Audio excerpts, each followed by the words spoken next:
የህዝብ ተወካዮች ምክር ቤት 6ኛ የሥራ ዘመን 4ኛ ዓመት 30ኛ መደበኛ ስብሰባውን በተለያዩ ጉዳዮች አካሂዷል።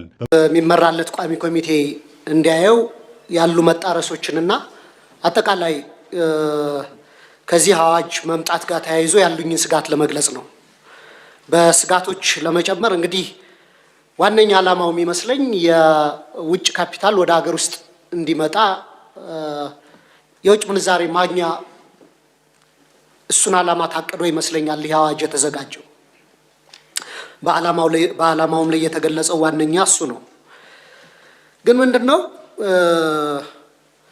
አንደኛ የቤት ዋጋ በተለይ ለኑሮ ተመራጭ በሆኑ የሀገራችን ከተሞች በከፍተኛ ሁኔታ እንዲያሻቅብ በማድረግ ዜጎች ቤት የማግኘት አቅማቸውን የሚፈታተን ስጋት ሊፈጥር ይችላል ብዬ አስባለሁ።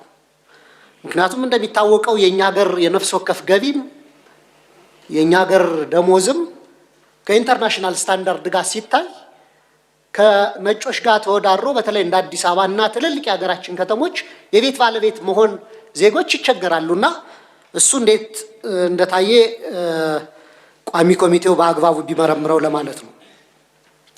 ሁለተኛ አንዳንድ በተለይ የቅኝ ግዛት ሌጋሲ ያለባቸው አገሮች ላይ እንደምናየው አንዳንድ ከተሞች የተወሰኑ ኳርተሮቻቸው ወይም የተወሰኑ ሰፈሮቻቸው በውጭ ሀገር ዜጎች የተያዙና አገሬው የቤት ባለቤት በዛ አካባቢ መሆን ማይችልበት ሲስተማቲካሊ መገለል የሚያመጡ የምናይባቸው ሀገሮች አሉ። እንደ ሳውዝ አፍሪካ እንደ ጆበርግ፣ ስቴለንቦሽ፣ ኬፕ ታውን አይነት ከተሞች አገሬው ነባሩ ነዋሪ የተገለለባቸው ናቸውና እኔም አሁን ጀምሮ ያስጋት አለ። ደሃው ከዋና ከተሞች እየተነቀለ ወደ ዳር የሚገፋበትና መሀሉ ደግሞ ለውጭ ሀገር ኢንቨስተሮች እየተመቻቸ የሚሰጥበትን ሁኔታ እንዳይፈጥር ስጋት አለኝ። ሌላው ከውጭ ካፒታል ወደ ውጭ ሽሽትንም ሊያበረታታ ይችላል የሚል ስጋት አለኝ። ምክንያቱም አንድ ባለሀብት ይመጣል፣ ይገዛል፣ ትርፉን ወደ ሀገሩ ትራንስፈር ያደርጋል ማለት ነው። ቤት መግዛት መሸጥ ውስጥ መሰማራት ስለሚችል ማለት ነው፣ ስለሚፈቅድ እና የታክስ ስወራንም የህገ ወጥ የገንዘብ ዝውውርንም በከፍተኛ ሁኔታ ሊያባብስ ይችላል የሚል ስጋት አለኝ።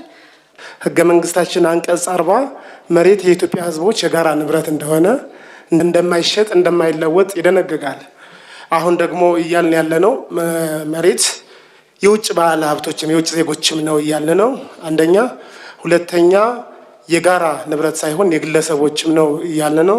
ሶስተኛ ደግሞ መሸጥ መለወጥም እንደሚችል እየደነገግን ስለሆነ በእነዚህ ሶስት ሁኔታዎች ምክንያት ህገ መንግስታችን ጋር የሚጣረስ አዋጅ እያወጣን እንዳይሆን እሰጋለሁ።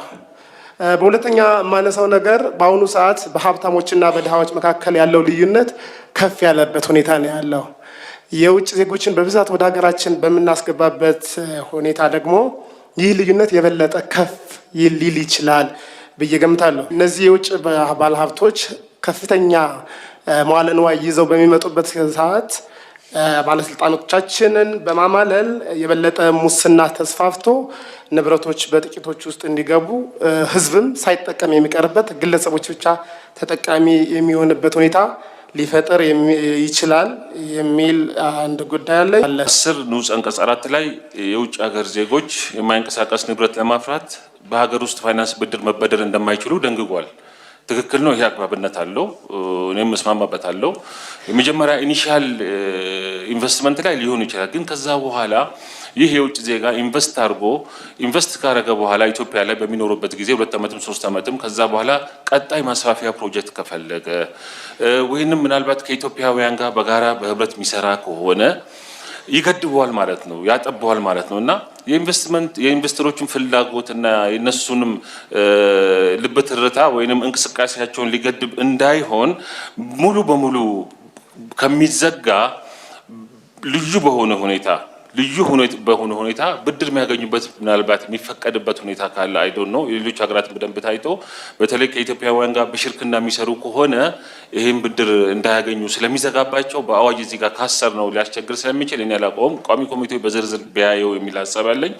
በአጠቃላይ ቋሚ ኮሚቴ ወደ ቋሚ ኮሚቴ መመራቱን እደግፋለሁ። አመሰግናለሁ። ፉት 2 ዓመታት በባንኮች ላይ ተጥሎ የነበረው የብድር ገደብ ጣሪያ እንደሚነሳም ገልጸዋል። የፋይናንስ ዘርፉን የተመለከቱ በቀጣይ ይወሰዳሉ ተብለው ከሚጠበቁ ተግባራት መካከል እነዚህን መመሪያዎች ሙሉ በሙሉ መሻር እንደሆነም ከአቶ ማሞ ማብራሪያ ለመረዳት ተችሏል። በዚህ መሰረት ባንኮች በአስገዳጅ ሁኔታ የሚገዙትን ቦንድ የተመለከተው መመሪያ በሰኔ ወር ሙሉ ለሙሉ እንደሚነሳ፣ የብድር ገደቡን የተመለከተው መመሪያ ደግሞ በመስከረም 2018 ዓ.ም ይሰረዛል ተብሏል።